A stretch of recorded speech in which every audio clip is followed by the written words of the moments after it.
Welcome to the Success IQ podcast, the show for entrepreneurs who want to create and live an exceptional life. I'm your host, Jeff Nicholson, and this is episode 14.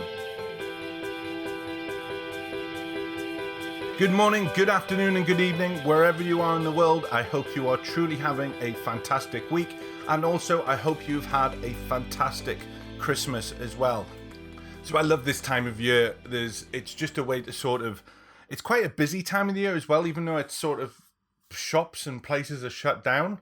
It seems to be more hectic in the places that you need to go to.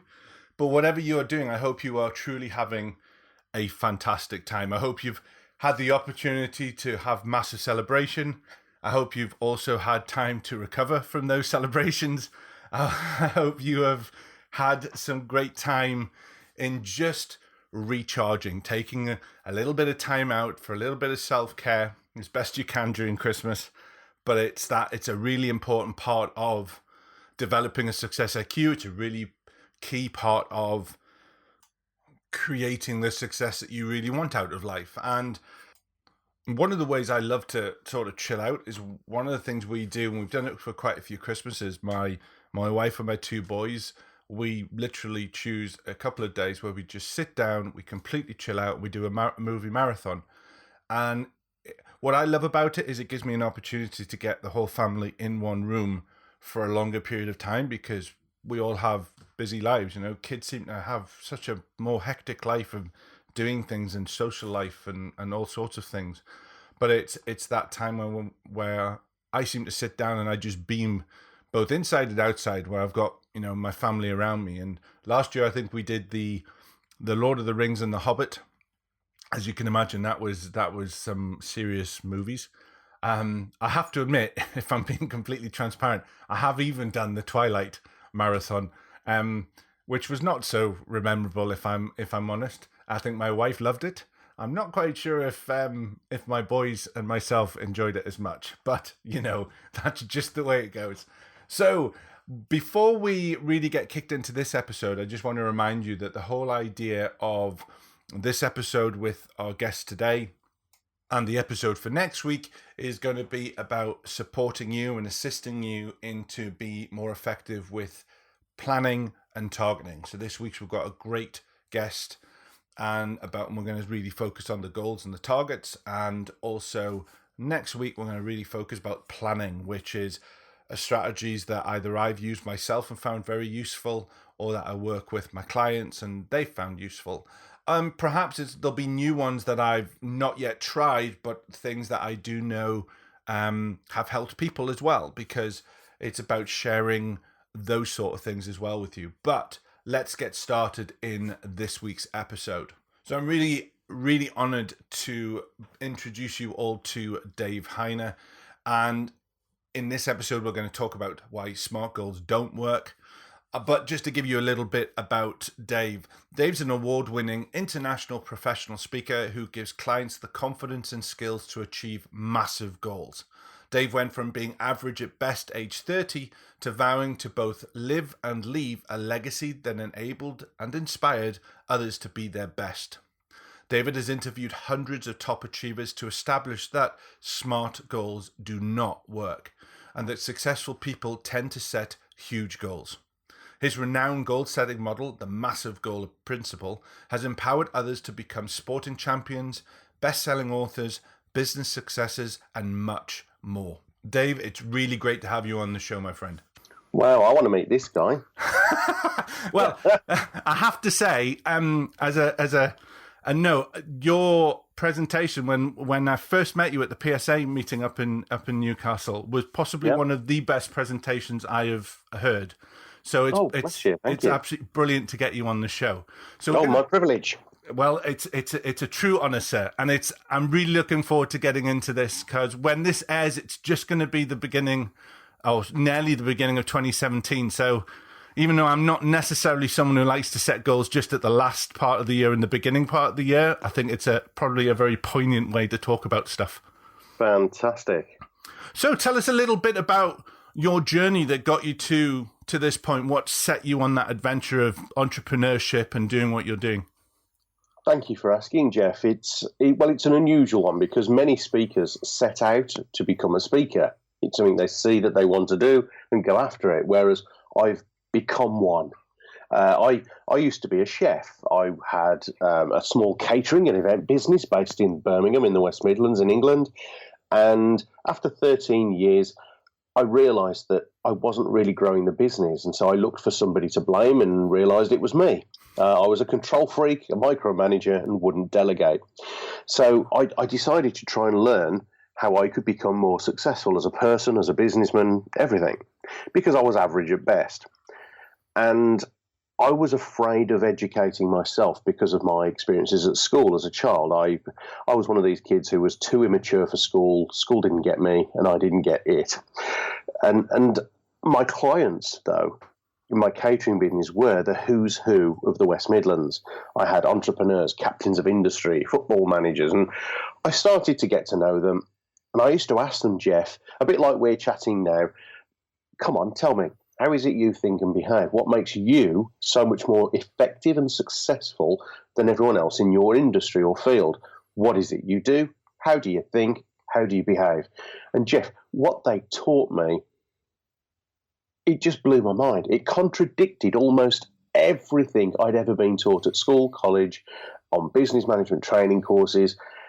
And the biggest thing we got from our research, my friend, was how they set goals, because all of us are being taught to set goals, but in a very specific way. And I'm sure you and everyone listening to this has been on a course, read a book, heard a speaker, been to a seminar or an event where someone's stood up to talk about goals, and they've said your goals must be realistic and achievable. Yeah. Smart goals. Now, I used to set smart goals, and that was when I had an average at best life. Top achievers do not set smart goals. In fact, my friend, in 228 interviews to date, asking top achievers the specific question, how do you set goals? Have a guess, my friend, how many of them answered by saying, I set realistic and achievable goals. Yeah, I'm pretty sure it's a handful if best. Absolute zero. Yeah. Not one of them. And so they all set massive goals, huge goals, enormous goals, big, fat, hairy goals, dream, ambition. They used this language. And I thought, you know what? It's okay for them. They're top achievers. Of course, they can set big goals. But what about average people like myself? And then one day, one of them challenged me and said, David, you should set a massive goal. And I went, I can't. And he went, no, do it. And so for the first time in my life, at around about the age of 30, I set myself my first truly massive goal. And personally and professionally, I've never looked back since. And when I started to achieve things, people started asking me how I did it. When I shared it with them, they started to achieve things. People started asking me to speak, and I went, no, I'm not a speaker. I mean, the thought of doing this podcast with you, Jeff, years ago would have terrified me to my core. And now it's my privilege to speak to between 10 and 50,000 people a year all over the world. It's crazy. And I've become a professional speaker. Yeah, and you really have as well, because to be absolutely honest, I mean, I've been part of the PSA now for several years, and it's the way you present yourself, how relaxed you are, and how much fun you have. And I truly mean this, I'm not just blowing smoke. It's something that I aspire to, because you just make it look so easy.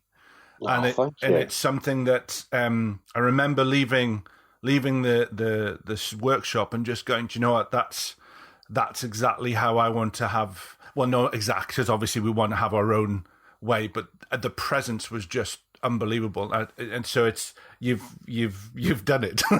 Well, my friend, I will pay you later. And I mean that is one of the nicest things anyone could say about a speaker, that you were just so relaxed and authentic. Because do you know what? Years ago, I used to try and be motivational, and I used to be like some of the speakers, please like me, make me feel significant, and if you're lucky, I'll teach you something. Yeah. And I got average at best results, like many people. But then as soon as I went, do you know what? They're having it. and I became more extrovert, but not with an intent of being extrovert. It was just that I got so passionate about the difference this content can make that it freed me up just to be myself, because I was able to say, come on then, try and prove it wrong. And I just became more bullish, but at the same time was able just to be Dave. And Dave is a little bit silly. He has a lot of fun, but by God, he believes in what he does. Yeah, yeah. And it's that pursuit, isn't it? It's that constant, it's when you speak to people who have done it or have that, are in that different space of mindset, it is nothing's too small. It is, why do we have to settle for what's at the bottom? Why can't we go for the top straight away? I just don't I'm the same as you. I don't understand. It's taken me a while to get to that mindset myself. But it's looking at it and just going, well, why not? It just makes more sense. Well, I often say to audiences when they're tutting and raising their eyebrows at each other when I talk about massive goals, I say, well, answer me this then. How is it possibly serving us not finding out how good we can be? No, I totally agree. How is it working as a plan, playing small? Yeah.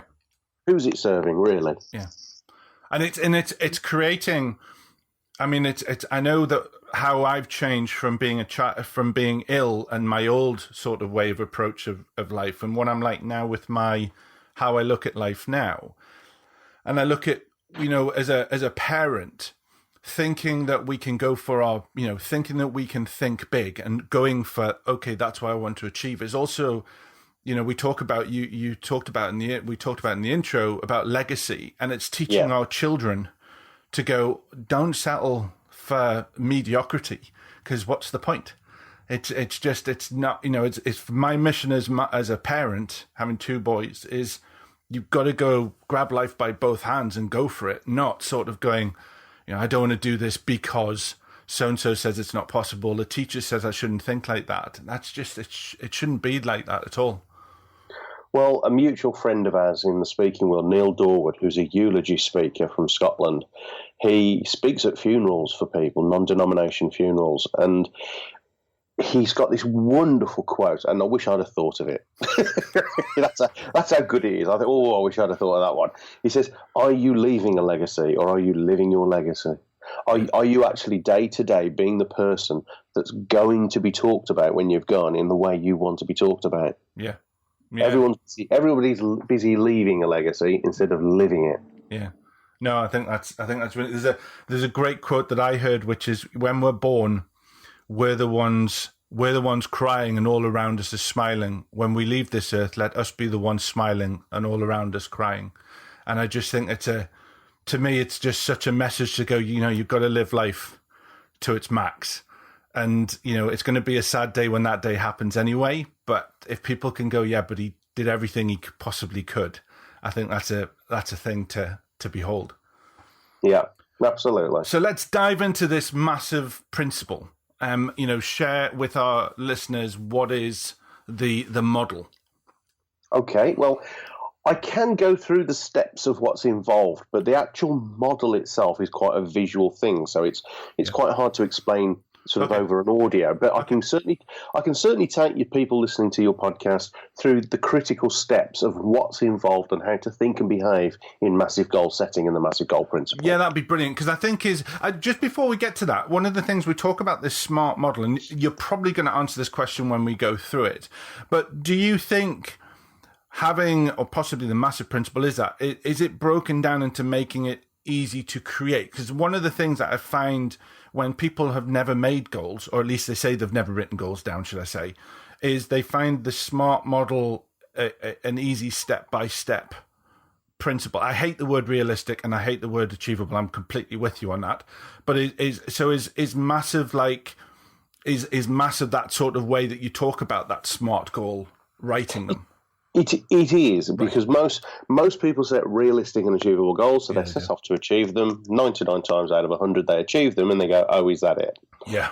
And whereas the people who set massive goals, and here is a one-day workshop distilled into one sentence. Fantastic. For everyone, okay, you set yourself a massive goal and you think of all the things that you might have to do, should consider doing, or people you've got to meet or contacting expertise or to achieve this goal. Write down the biggest to-do list you've ever written in your life.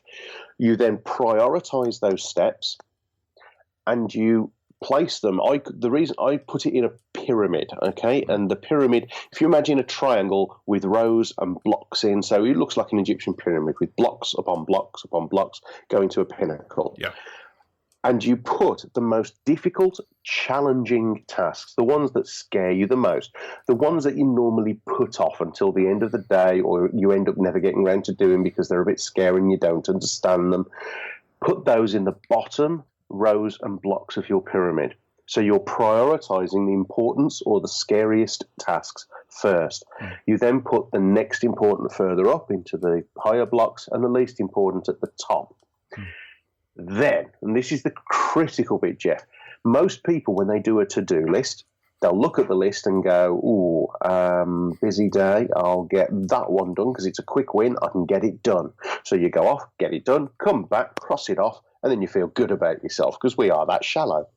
Then you look down the list, you go, I can get that done, quick win. You go off, get it done, come back, cross it off. We now elevate good to smug.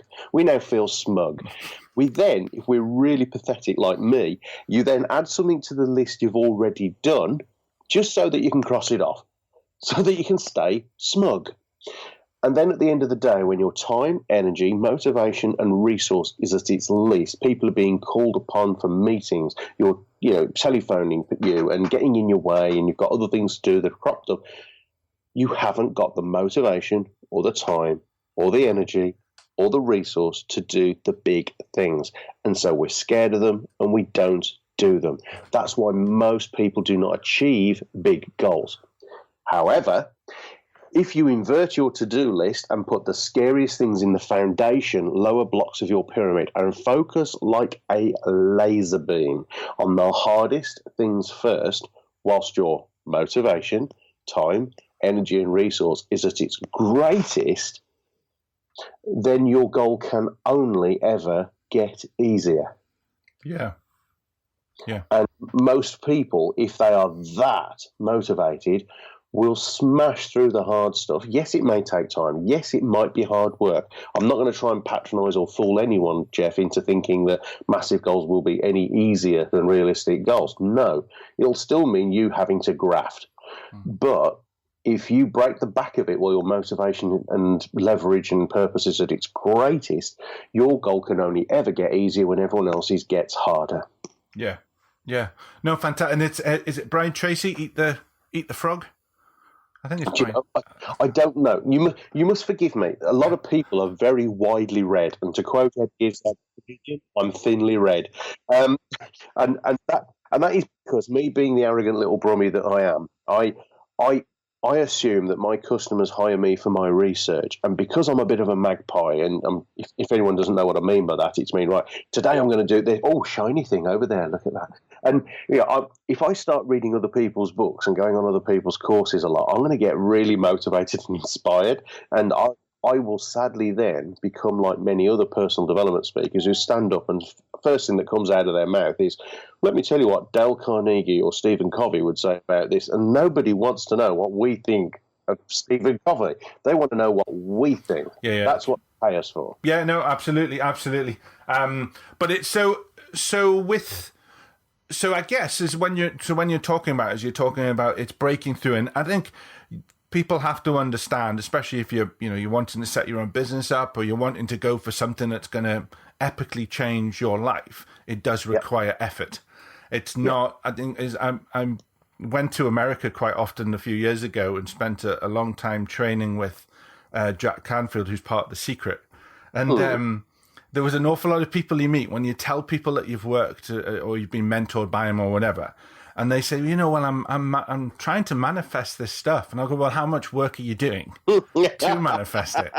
Because there's this hole in people's knowledge where they think, if I sit down on a chair, and part of it is the film, I have to admit that the guy, I think there's a clip where he sits down, closes his eyes in an armchair, and the next thing you know, he's sitting in a Ferrari, and it's like, moving forward and creating success, happiness, life fulfillment, legacy, whatever it is, requires you to get off your ass and do some work. Yeah. And you're gonna cock up. You're gonna make failures. I think I'm gonna do what you've just told me not to do, but it was a bit I liked. Darren Hardy talks about if you want to be successful, you fail fast and you fail big, because that's the best learning experience, because you learn from your mistakes, and it's those things that if you are going to do something, cock up massive, because then at least you'll be able to go, I've learned from that, and you have to be receptive to that learning experience as well, of course. And we very rarely die. Yeah, well, yeah, exactly. Yeah. Well, that's very true. I'd tell you something else as well, Jeff. There'll be some people now listening to this or looking into my work and going, but Dave, so if you're right, how come everybody is teaching SMART goals, including Harvard Business School and the MBA? And do you know what? I'm a skeptical little brummie, so I did my research. I found out who invented SMART goals. Okay. And it was a project manager called George T. Duran. And here's a quote from George: never intended to be using goal setting. Oh, really? He was a project manager. It was designed for project management. That's crazy. and that awkward silence, that's what always happens when I present that in a university or at a business school. Yeah. Because we've been sold a lie. Yeah. Well, I mean, I have to admit, I teach it only in the sense of getting them to understand about you have to know what you want. You have to put a time constraint on it because it helps you do it. I hate the word realistic, because I know when I first started this journey, people were saying, when you start off, because I started off as a therapist and just a coach.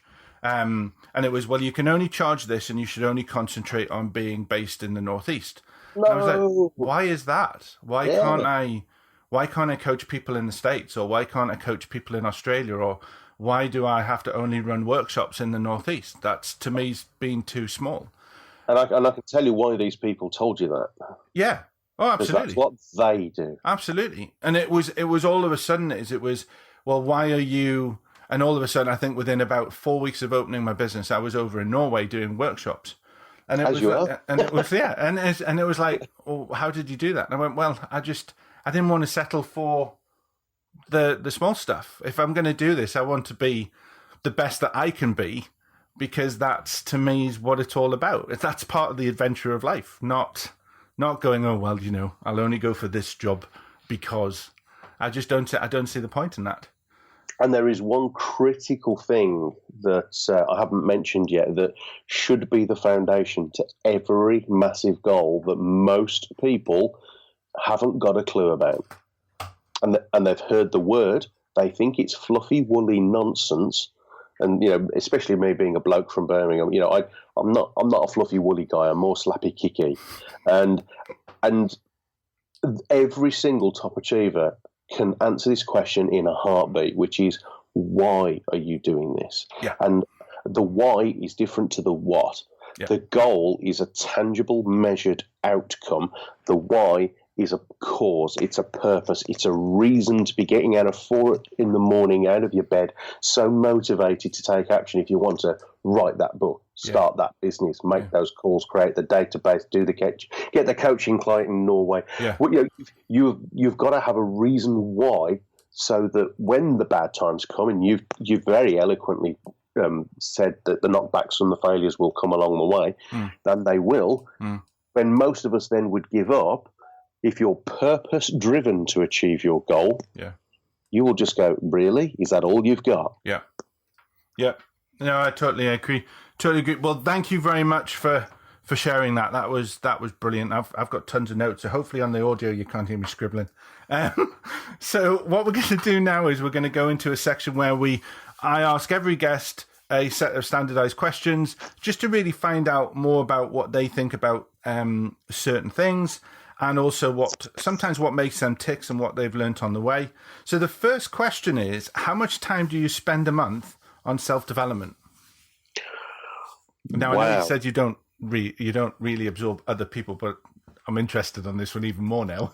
Well, okay. What I don't do is absorb myself in the world of personal development as I see it. So, you know, I don't go on a lot of courses. I don't read a lot of popular psychology books. But what I will do is I will read a lot of technical data research papers. I will read books by doctors and professors on emotional intelligence and psychology, neurology, behavioral understanding, body language.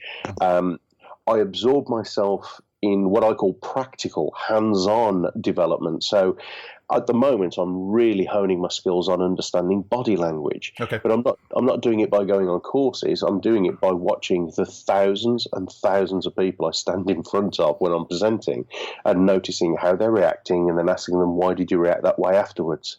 Yeah, I have to admit that's a pastime I absolutely love doing. I love sitting in a coffee shop or something, and it gives me inspiration because I just sit there and watch them going, by what they are doing, saying, or acting, what's going on in their life at the minute, or trying to work on that. Because when I first started training as a therapist, I studied hypnotherapy because I was interested in language structure. Yeah. And it was really interesting how you could say one thing and or go down one route and you could see how people change. But if you were to change that word slightly or you change your body language, all of a sudden they would do something else. So I love that. I think that's a great it's the best way to learn as well, because you're doing it from that experience of you interpreting what you think as well, aren't you?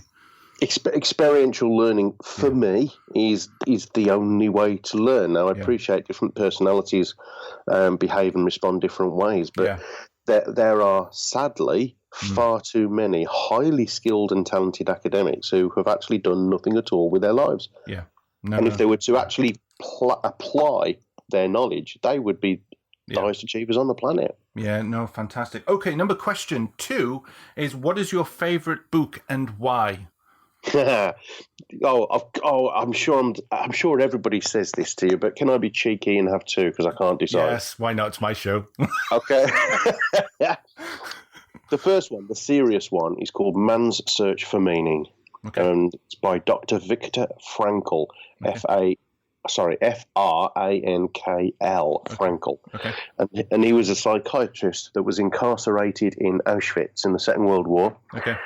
And he created logotherapy, and how he was the first psychologist to truly understand how and why a human being either falls apart when things get bad or holds it together if they are purpose-driven. If they have a big enough reason, they will survive. And the book is a small book. It's a thin book. It's at times quite harrowing to read, but the first half is the story, and then the second half is all the scientific background about his studies and what he observed and why people behaved the way they did. It is, for me, a life-changing read. Oh, wow, brilliant. Okay, and the second? The second book, I asked the top achievers, is there a book that's had an effect on you the same way you've just asked me? Yeah. And I expected it to be either a business book, an autobiography, a biography, or even some kind of deep philosophical book or religious book. Actually, it was Rhinoceros Success by Scott Alexander. Now, this book, and Scott, I know Scott, so forgive me, Scott, for saying this, but it's not exactly the best quality read in the world. It's a thin book, lots of pictures, large print. You know where I'm going with this. It could be better. It's rah-rah psychology at its worst. And this book has changed thousands and thousands of lives. It's all about the attitude that you have. Scott, unwittingly, wrote a book that was so bad that it was amazingly brilliant. And top achievers love this book. They adore it because it's all about them. It's about the 3% who choose to go rhino and charge at things rather than the 97% who tend to moo about life.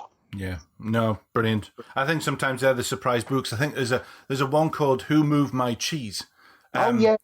You look at that book and it's sold well over 1 billion copies. And you think, when I'm writing my book, I'm trying to write this, epic thing. And it's like, how did this guy get this book to do so well? When you look at what it's written, the words are like something like, remember the Peter and Jane Ladybird books? The words are like written like that. It's unbelievable. Okay, so what is your favorite app? If it's Evernote, choose something else. Because that seems to be the most popular one. Okay. I'm not a technical person, so Okay. I don't know if it's an app or a software, but Okay. actually I'm in love with iMovie and Okay. GarageBand on a Mac Brilliant. Yeah. because I just love playing around with editing video and audio. Brilliant. Excellent. Okay. What has been your biggest mistake and what did it teach you?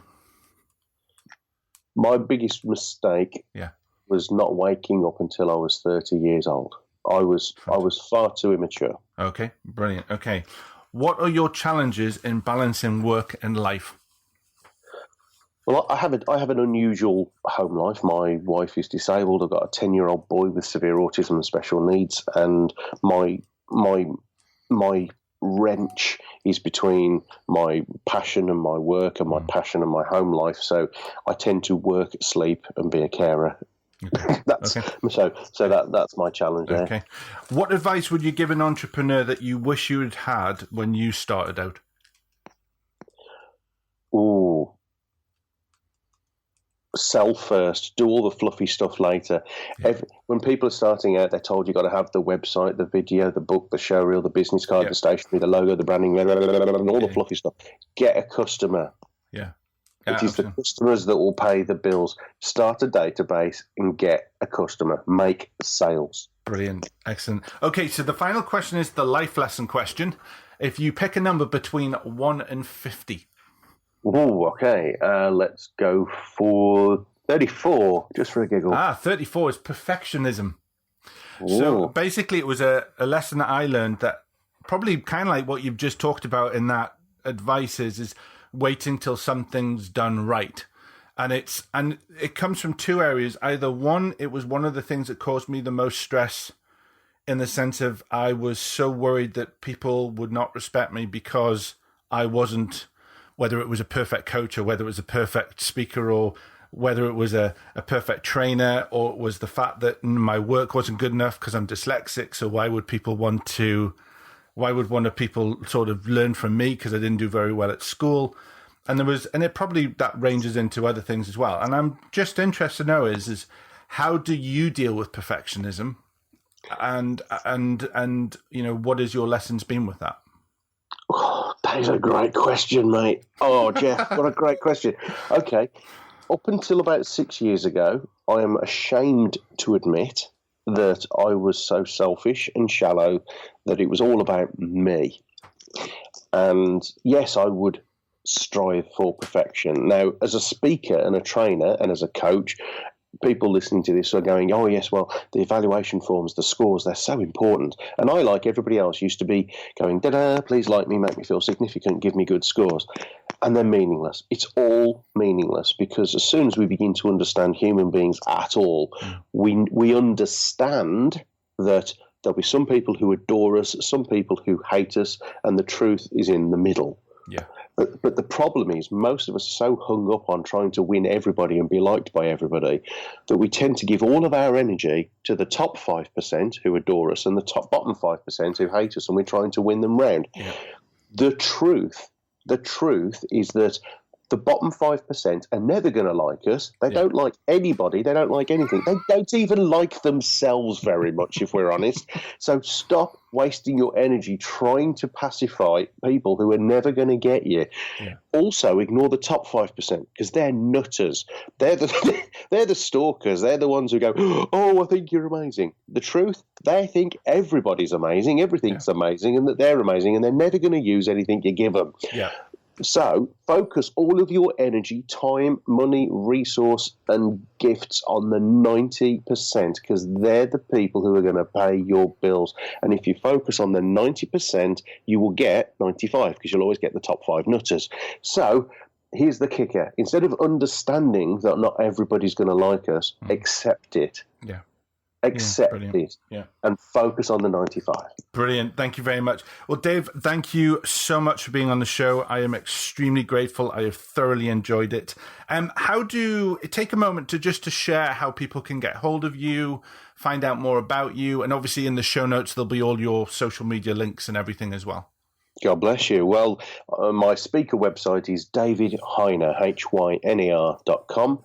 I am over YouTube and social media like a rash, if you put my name in it. And if anybody wants either a free or one of my paid video courses, if you go to udemy.com, UDEMY, udemy.com, put my name in, David Hyner, and again, you will find my video courses there, free and paid. Dave, thanks very much for being on the show. My pleasure, Jeff. Great podcast. So we've come to the end of the show. I hope you've enjoyed it. And if you have benefited from listening, please could you take some time to pop over to iTunes, leave a review and a rating, as it helps me promote the show, allowing me to support other people, which you know is a big mission of mine. If you would like to email me to ask some questions or perhaps suggest some topics, you can send me emails to podcast@jeffnicholson.co.uk. I love hearing from you, and your feedback really does help me make this show better. If you would like to find out more about me and how I can assist you to live the exceptional life, then you can visit www.jeffnicholson.co.uk, or you can follow me on Twitter, which is GNCoach, and all the other social media sites is Jeff Nicholson UK. I look forward to speaking to you next week. I'd like to wish you the greatest success and also a very happy 2017. May it bring you joy, happiness, and success. Take care.